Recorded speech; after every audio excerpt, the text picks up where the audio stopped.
Entrevista com ideias de propósito. Olá pessoal, hoje nós vamos conversar com o deputado estadual Issur Kor.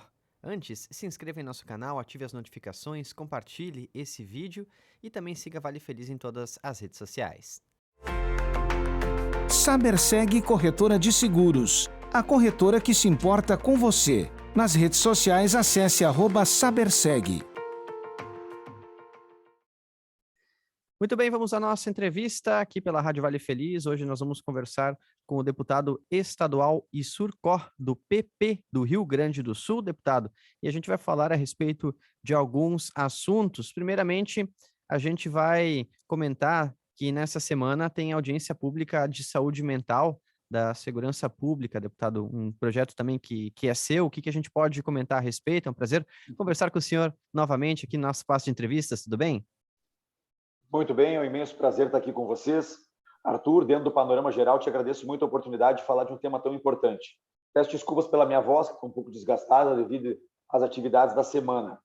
Muito bem. Arthur, diferente do que é comum no Partido Progressista, que é o meu partido, as pautas mais ligadas à produção agrícola e outras questões, das quais eu também me debruço, mas tenho uma atenção muito especial sobre o tema da saúde humana, do olhar pelo ser humano.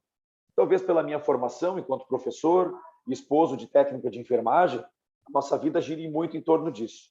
E a nossa proposta dessa audiência pública, ela surge numa preocupação de um dado muito assustador, Arthur. Aqui no Rio Grande do Sul, morrem mais policiais militares tirando a própria vida do que para o confronto armado com bandidos. Morrem mais policiais tirando, ou seja, atentando contra si do que em tiroteios, enfim, em todas as demandas que a polícia tem. E aqui eu falo de policiais militares, policiais civis, mas também com uma atenção a agentes da SUSEP, agentes da CASE, agentes ligados também ao Corpo de Bombeiros Militares e Civis, enfim, todos aqueles que têm a responsabilidade de cuidar da gente, de cuidar da sociedade. Uhum. Então, essa audiência pública surge numa preocupação e num foco de cuidar de quem cuida da gente. Os números, como eu disse, são assustadores e, para teres uma ideia de um dado que também é bastante relevante, o Rio Grande do Sul tem 3 vezes mais índices de suicídio nas forças de segurança do que o Rio de Janeiro. E veja bem, o Rio de Janeiro é a referência de negatividade em termos de segurança pública que nós temos no Brasil. Sempre que se fala em criminalidade, em índices de violência, a gente traz Rio de Janeiro como o grande vilão brasileiro. Mas aqui no Rio Grande do Sul, os policiais tiram a própria vida 3 vezes mais do que os policiais do Rio de Janeiro, os policiais carioca.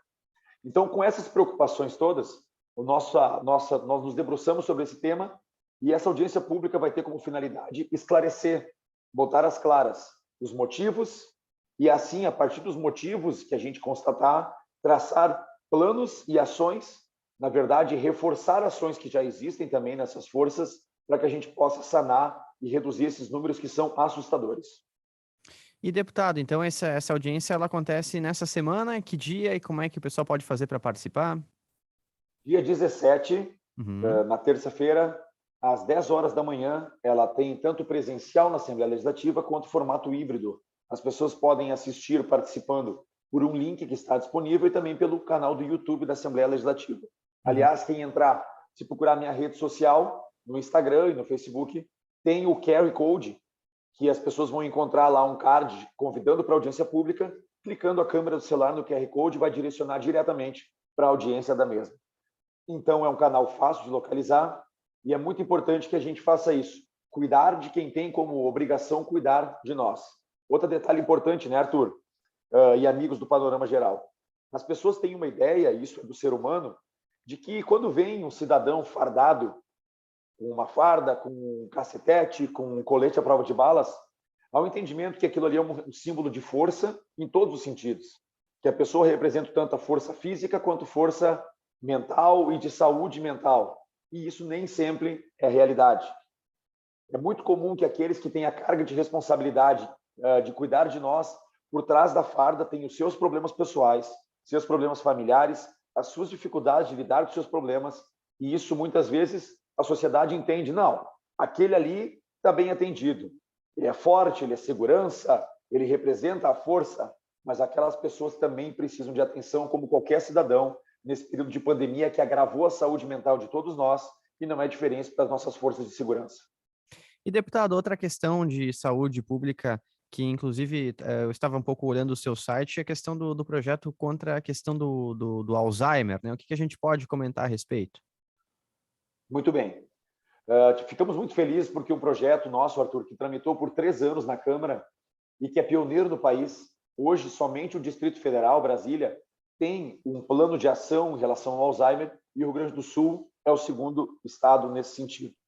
Nós temos hoje cerca de 120 mil, segundo os dados da Secretaria da Saúde do Estado, cerca de 120 mil pessoas acometidas da doença de Alzheimer, cerca de 120 mil pacientes. Mas se nós pensarmos que esse número já é bastante significativo, se pensarmos e botarmos em conta que muitas vezes a família, ou na imensa maioria das vezes, a família é envolvida no processo, nós ampliamos muito esse número de pessoas diretamente e indiretamente envolvidas com a doença. Em toda família que tem um doente de Alzheimer, ou a família tem condições financeiras de contratar 1 ou 2 cuidadores da área da saúde, ou alguém da família tem que abrir mão da sua atividade profissional, das suas atividades de rotina diárias, para que eles possam fazer um revezamento e cuidar dessa pessoa. Não é comum nós vemos os casos de familiares que se perdem, que saem a vagar pela rua e a família depois sai em busca. Então, evitando isso, a família se antecipa trazendo um cuidado muito próximo desse familiar. E isso faz com que a gente, se pensar que são 120 a 150 mil pacientes no estado, e nós fizermos isso pelo número de 3 ou 4 familiares, nós estamos falando de cerca de 500 mil de gaúchos e gaúchas atingidos, impactados diretamente por essa doença. Para que a gente não dependa de ações de governo, que é muito comum, Arthur, que a gente tenha o seguinte: o governo A, o governador, o prefeito, o vereador, o deputado, se preocupa com tal assunto. Na gestão dele, ele implanta medidas para sanar essa questão. Muda a gestão, vem um novo gestor que acha que isso não é importante, volta tudo a estaca zero. Todo investimento que foi feito, todo recurso público que foi investido é jogado fora. Nós, criando legislação e criando planos de longo prazo, a gente garante uma política de Estado que, independente do gestor que estiver sentado à cadeira, nós teremos uma ação contínua de combate ou de enfrentamento a essa doença, assim como diversas outras questões. E aí, independe de quem for o prefeito, o deputado, essas ações terão que ser dadas continuidade do tamanho da importância que elas têm. São muitas famílias, muitos gaúchos, e a tendência é o crescimento. A associação que trata no Brasil desse tema acredita que em 2035 vai dobrar esse número de pessoas acometidas com Alzheimer por diversas questões, pelo estresse, por muitas questões também envolvendo o que aconteceu na pandemia agora, onde houve um adoecimento geral, mas também numa relação muito ligada com a falta de ensino no país.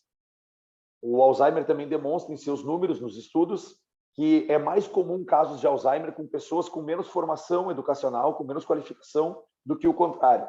Ou seja, investir na educação, investir na constante exercício do cérebro, que as pessoas estejam constantemente aprendendo e usando o cérebro no dia a dia, faz com que, usando, digo, no sentido de estar ativamente, né, pensando, aprendendo, ensinando, faz com que também reduza os riscos de Alzheimer. Tá certo. Deputado, algum outro assunto importante que o senhor gostaria de destacar? Algum recado também para aqueles que acompanham a programação da Rádio Vale Feliz? Quero destacar que temos atuado fortemente em todos os sentidos. Eu sou um deputado que atua muito pela região, acho muito importante essa atenção para a região.